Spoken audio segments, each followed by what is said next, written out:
भवानीपुर का इलाका हमेशा से रहस्यमय घटनाओं के लिए मशहूर रहा है। यहाँ की सड़कों पर जब सूरज ढल जाता है तो लोग घरों में दुबक जाते हैं। इस छोटे से गांव में राजा और रानी का आगमन हुआ। दोनों दोस्त थे जो अपने कॉलेज की छुट्टियों में एक रोमांचक सफर पर निकले थे। राजा और रानी दोनों बचपन के दोस्त थे। राजा एक साहसी और निडर लड़का था, जबकि रानी एक बुद्धिमान और जिज्ञासु लड़की थी।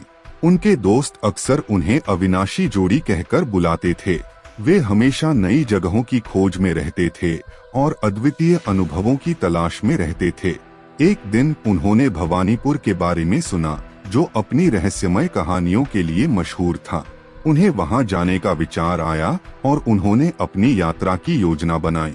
राजा ने अपनी जीप तैयार की और दोनों ने अपने सफर की शुरुआत की। यहाँ कोई ढाबा तो होगा न? राजा रानी ने पूछा जब वे गांव की सीमा पर पहुँचे।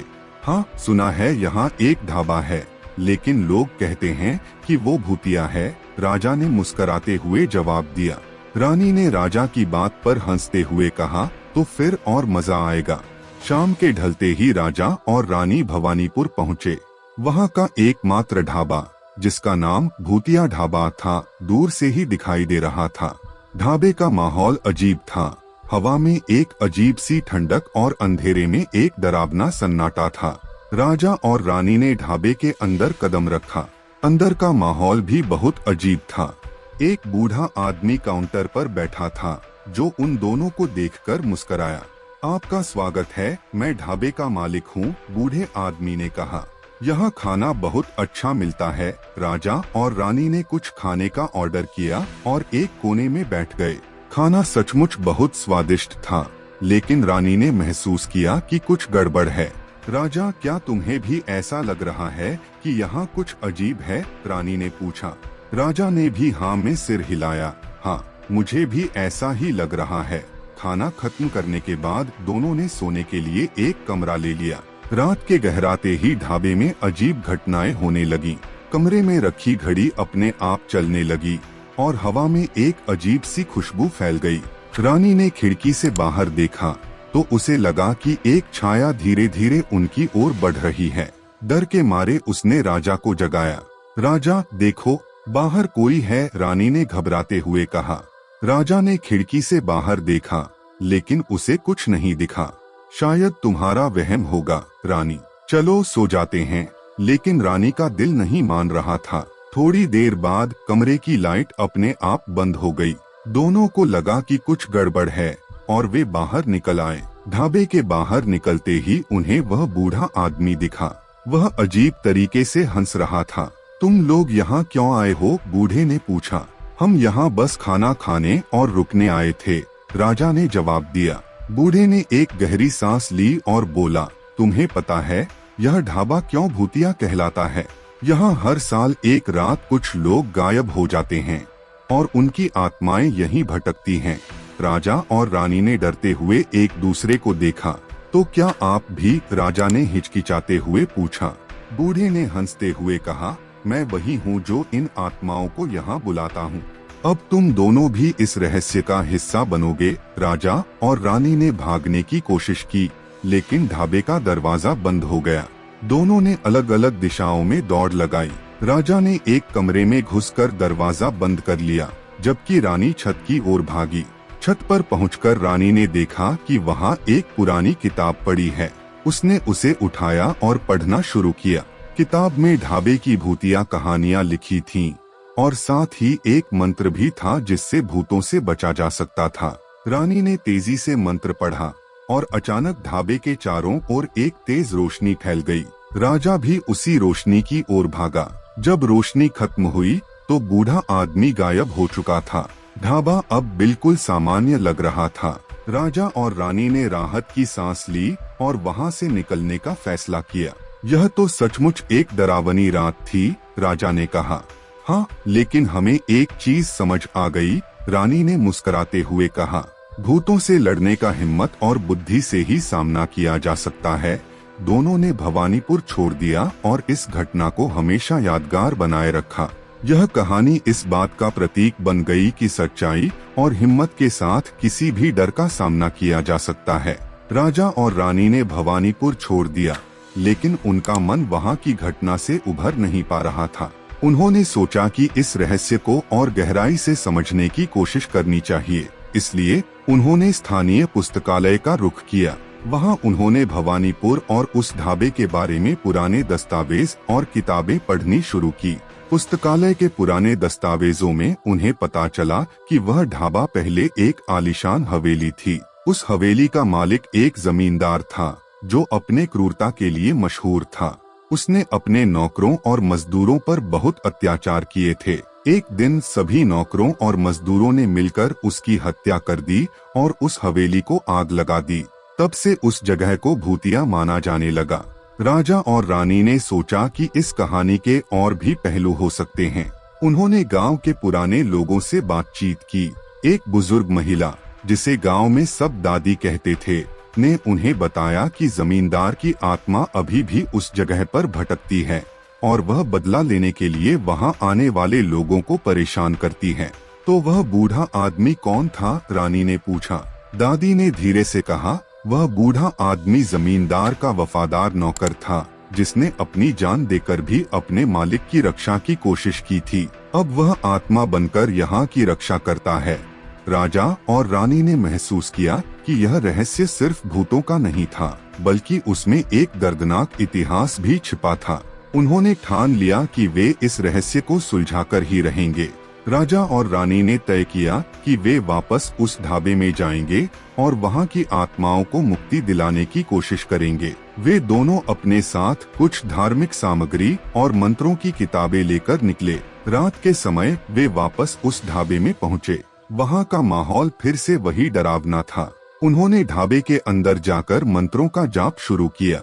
जैसे जैसे वे मंत्र पढ़ते गए, उन्हें अजीब सी आवाजें सुनाई देने लगी। यह आवाजें उन आत्माओं की थीं, जो वर्षों से वहां फंसी हुई थीं।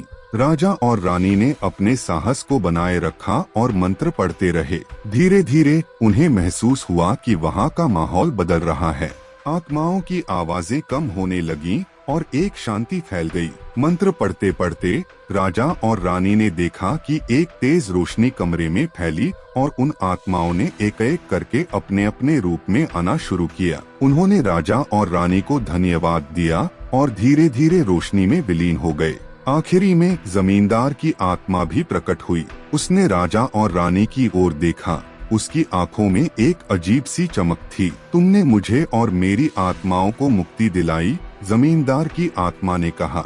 मैं वर्षों से इस जगह पर कैद था, लेकिन अब मैं मुक्त हो सकता हूँ। जमींदार की आत्मा ने भी रोशनी में विलीन होकर स्वर्ग का मार्ग पकड़ लिया। कमरे में अब एक अद्भुत शांति और सुकून का माहौल था।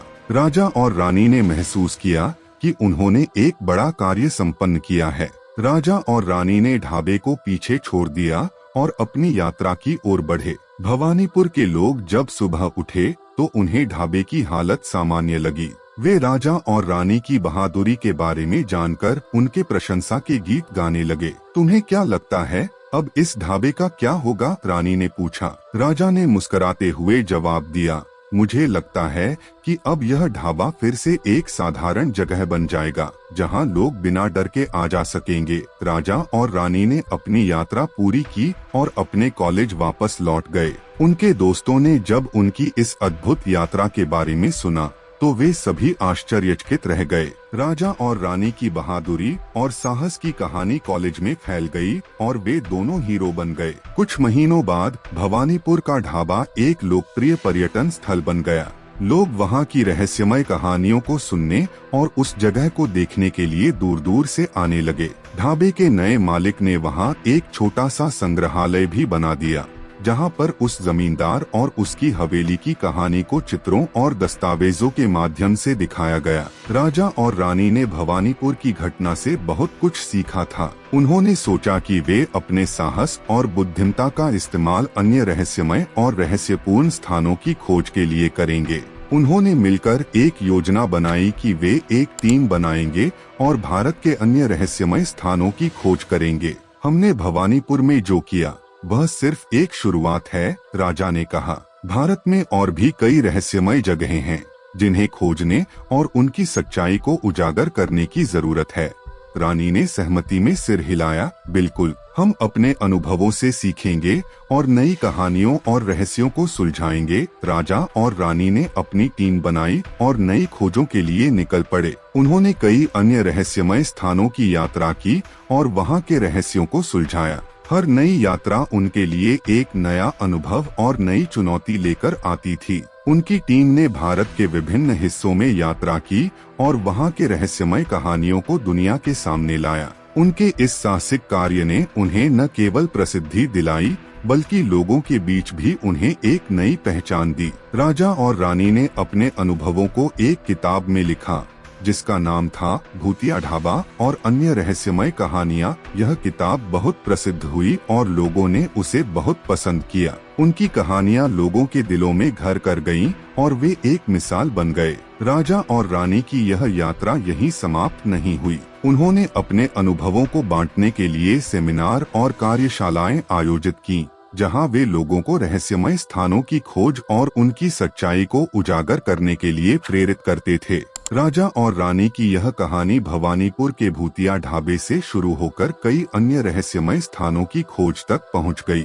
उन्होंने अपनी बहादुरी, साहस और बुद्धिमत्ता से न केवल अपने लिए बल्कि आने वाली पीढ़ियों के लिए भी एक प्रेरणा का स्रोत बनाया। उनकी यह यात्रा कभी खत्म नहीं हुई।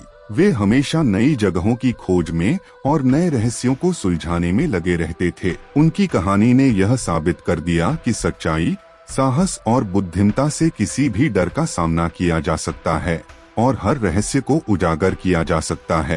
राजा और रानी की यह अद्भुत यात्रा अनंत है और उनके अनुभवों की कहानियां हमेशा लोगों को प्रेरित करती रहेंगी।